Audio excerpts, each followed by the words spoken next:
Nuestro invitado el día de hoy es el magistrado del Poder Judicial, Richard Concepción Carhuancho. Estamos conversando sobre los presupuestos materiales de la prisión preventiva. Hemos abordado el primero de estos requisitos, pero nos faltan dos. Ahora, hablemos sobre el tema de la prognosis de la pena. Dice el Código Procesal Penal que un segundo requisito para poder ordenar la detención o la prisión preventiva es que se presuma que la pena a imponerse sea superior a 4 años. ¿Por qué 4 años? ¿Por qué no 1 año? ¿Por qué no 2, 3? Porque incluso en el Código Procesal Penal in vacatio legis, ¿no? También se había previsto esta idea de los 4 años, pero luego se bajó a 1. Y ahora nuevamente tenemos los 4 años. ¿Por qué 4? Bueno, primero porque lo ha establecido la ley.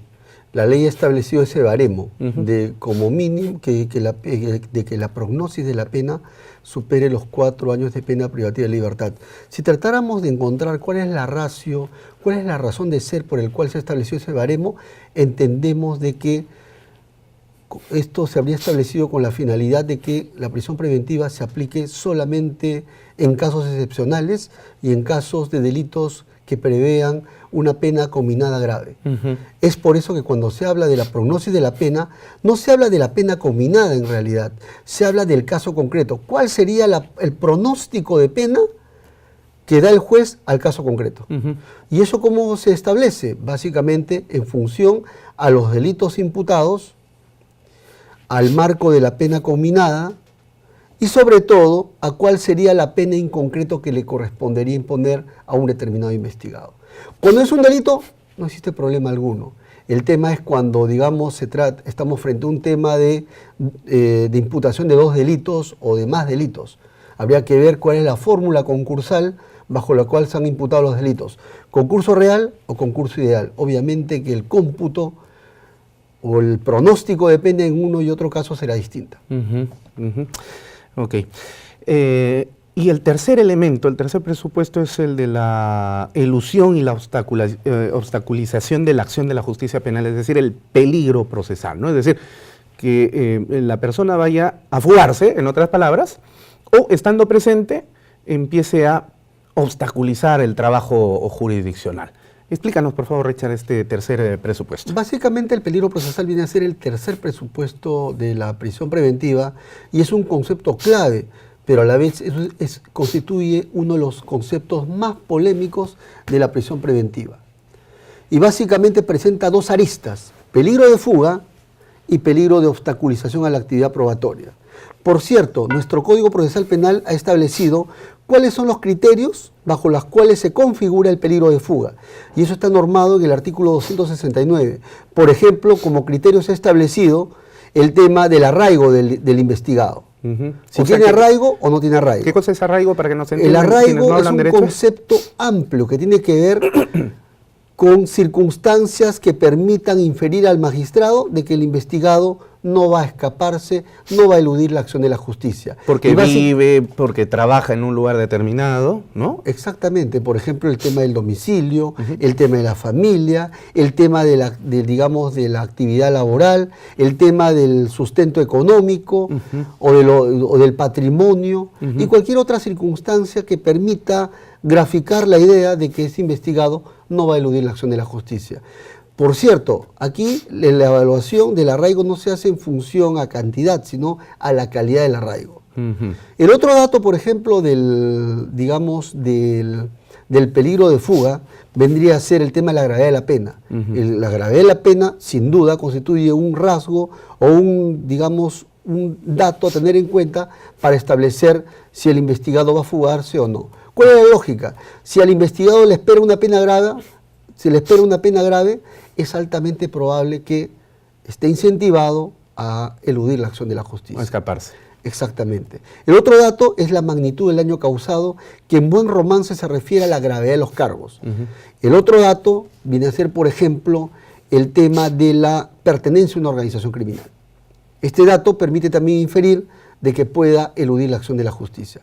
Pero por otro lado tenemos el peligro de obstaculización de la actividad probatoria. Eso está normado en el artículo 270 del Código Procesal Penal y se han establecido varios criterios que básicamente como idea central tienen que ver con el hecho de que podría influirse sobre testigos o podrían sustraerse documentos y cualquier otro dato que permita determinar de que el investigado va a perturbar la actividad probatoria o los actos de investigación. Eso es lo que la ciudadanía a veces desconoce y por eso cuando se toma una decisión tan grave como esta, la de enviar a una persona tras las rejas, dicen, pero ¿por qué si no se iba a fugar? Es una persona que tiene un trabajo conocido, tiene su vivienda, tiene sus hijos y si se escapa pone en situación de grave riesgo a la familia, pero no conoce todo esto que acabas de narrar y de explicar y que le da efectivamente una connotación muy importante a la importancia del tema del peligro de fuga, ¿no? Efectivamente. Lo que quiero dejar en claro es que no existe un solo criterio para configurar el peligro procesal, sino existen diversidad de criterios. Y cuando se evalúa en cada caso concreto, se tienen que evaluar todos los elementos que ha presentado el fiscal ante el juez. Muchas veces puede darse el caso de que un determinado investigado cuente con el arraigo domiciliario y familiar. Es decir, tenga un domicilio determinado y tenga una familia, pero ese dato no es suficiente para dar por conjurado el peligro procesal, porque pueden existir otros factores, como por ejemplo de que no tenga un trabajo. Y entonces en ese caso habría que evaluar el arraigo y su integridad, la calidad del arraigo, de tal suerte de que según el sentido común, ¿qué ciudadano se siente más arraigado al proceso? ¿Aquel que tiene un trabajo o aquel que tiene un domicilio? Claro. Indudablemente el trabajo es un dato básico para establecer el arraigo, pero no cualquier tipo de trabajo. Acá también hay que evaluar si se trata de un trabajo de naturaleza temporal o de naturaleza estable, etcétera. Es decir, hay que tener en cuenta varias circunstancias. Pero al final del día, no solamente se tiene en cuenta el tema del arraigo, sino también los otros factores que hemos mencionado. Claro, esto por ejemplo de estar influenciando en los testigos, presionando desde fuera, amenazando y cosas por el estilo, ¿no? Y el dato de la pertenencia a una organización criminal. Además. Pero sobre todo quiero dejar en claro de que estos criterios que están establecidos en el 269 y el 270 no es una lista cerrada. Y lo ha dicho la casación de Moquegua. Es un listado a título de ejemplo. Pueden existir otros factores en la medida que permitan establecer peligro de fuga o peligro de obstaculización. Es por eso que en determinados casos emblemáticos se ha utilizado el concepto como concepto para dar por configurado el peligro procesal, no la pertenencia del investigado a la organización criminal, sino su vinculación con la organización criminal. Mucho se ha dicho de que no está tasado como criterio de peligro procesal. Sin embargo, la propia casación de Moquegua ya ha establecido de que ese catálogo no es cerrado sino abierto. Y que puede utilizarse cualquier criterio en la medida que ponga de manifiesto peligro de fuga o peligro de obstaculización. Pero, a ver, quiero hacer de abogado del diablo un ratito aquí, pensando de una forma garantista, ¿no? No existe un peligro para el garantismo, quiero decir, ¿no?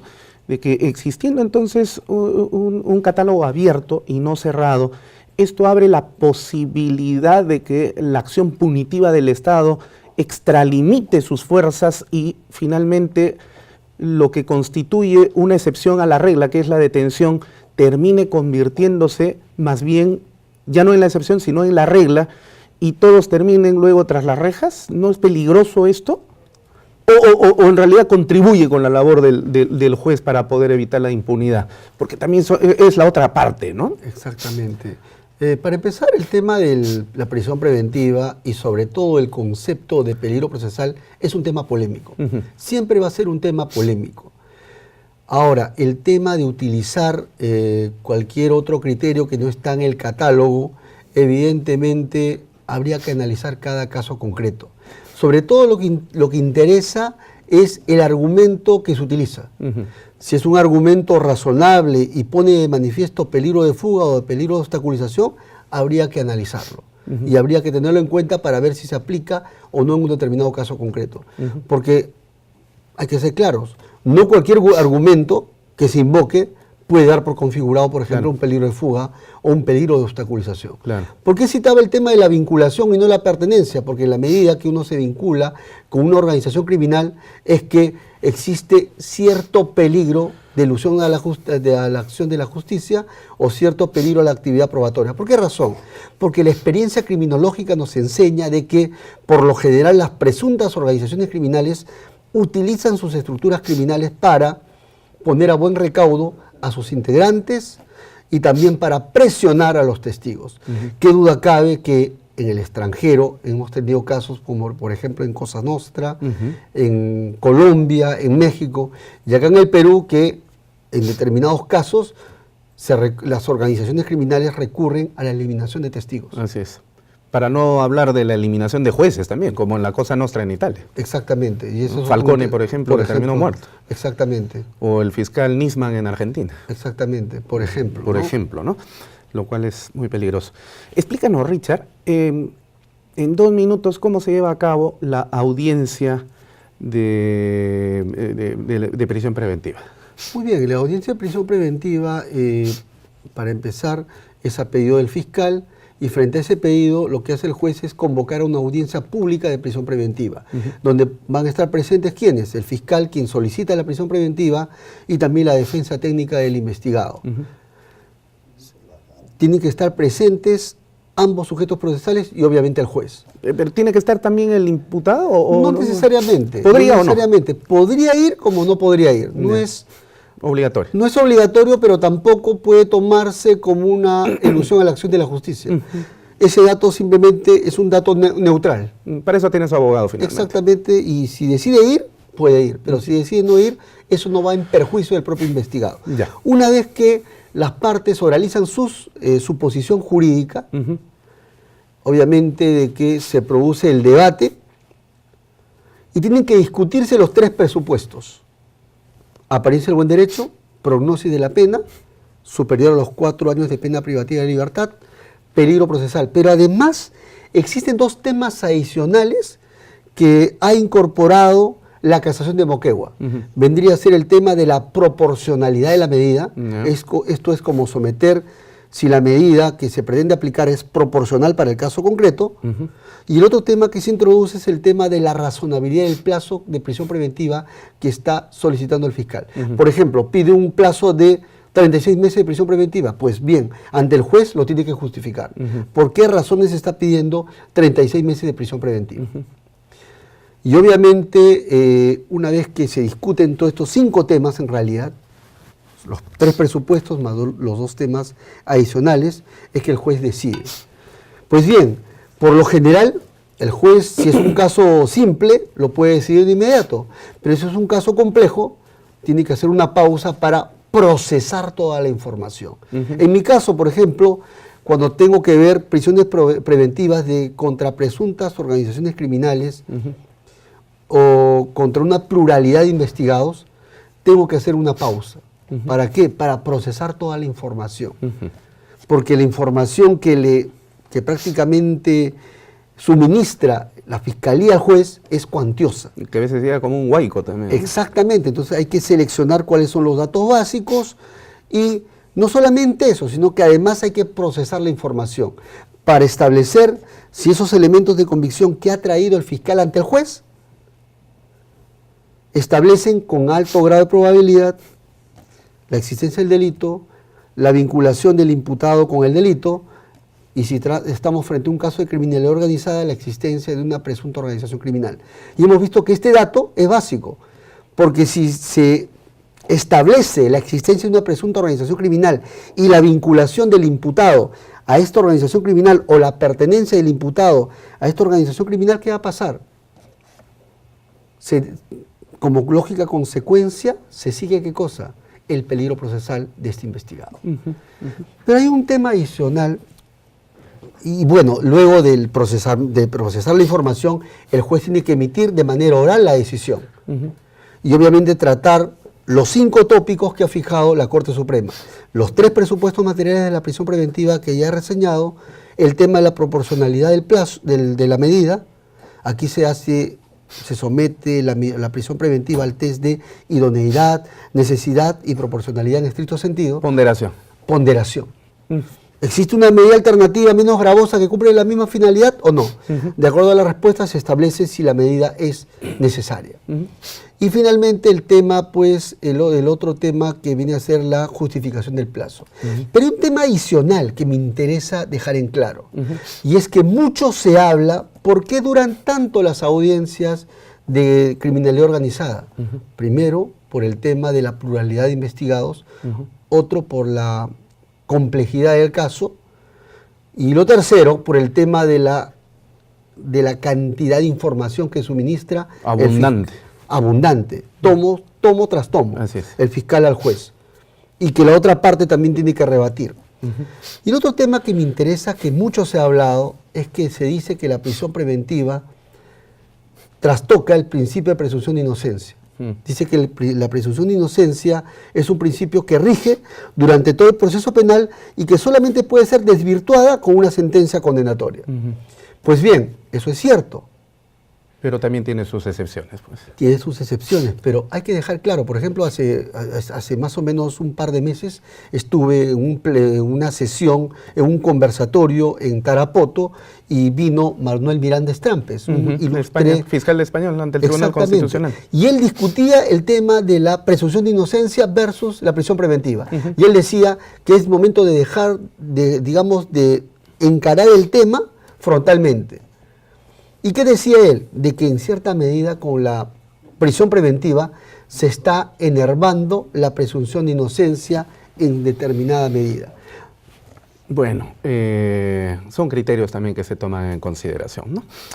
Bueno, Richard, el tiempo nos ha quedado cortísimo, ¿no? Qué lástima. A nuestra productora vamos a pedirle, por favor, que volvamos a invitar al doctor Richard Concepción Carhuancho, que además agradecemos muchísimo que nos ha concedido esta entrevista, a pesar de la recargada tarea que tiene en el Poder Judicial. Pero yo no me puedo despedir si no te hago una pregunta y que me la respondas, por favor, en 30 segundos. Nosotros te conocemos hace más de 20 años aproximadamente, desde que eras juez en el Distrito Judicial de Junín, y podemos dar fe de tu autonomía. Pero algunos te empezaron a atacar y dijeron que tú respondías a intereses políticos para ordenar la detención de ciertos personajes. Richard Concepción Carhuancho milita en algún partido, ha militado en algún partido, responde a algún partido político para tomar las decisiones que toma. Ninguno. Yo tan solo me debo a la Constitución, a la ley y al debido proceso. Todas mis decisiones han sido tomadas con autonomía y no hay detrás de mis decisiones ningún interés de carácter político. Nunca he militado en un partido político. Ocurre más bien que corrí el año 2006 y fui invitado a ser regidor en la ciudad donde crecí. Pero al tiempo en que se hizo la postulación, a las semanas siguientes renuncié porque prácticamente recibí la invitación para ser juez suplente en la Corte Superior de Junín. Y tuve una diatriba y al final decidí por la magistratura. Enhorabuena. Enhorabuena para la justicia nacional.